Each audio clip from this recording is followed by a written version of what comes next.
رسول الله صلی الله علیه وسلم فرمای و اهل النار خمسه، پنځه قسمه خلک دا جهنمیان دي، دا به جهنم ته ځي. پنځه کارونه دي چې چا کې پیدا شو دا به سیده جهنم ته ځي. یو رسول الله صلی الله علیه وسلم فرمای الضعیف الذي لا زبر له، یو هغه ضعیف انسان چې د هغه هېڅ عقل نشته او هېڅ طاقت یې نشته.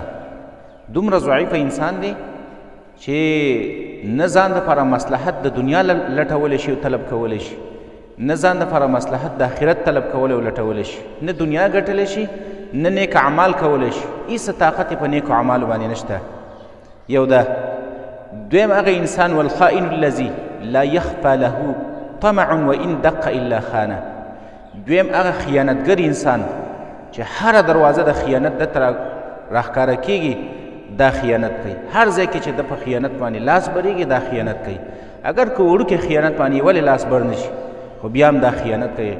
د یتیمانو په مالونو کې خیانت کوي، په ناب تول کې خیانت کوي، د مسلمان سره خیانت کوي، قولی او عملی خیانت کوي.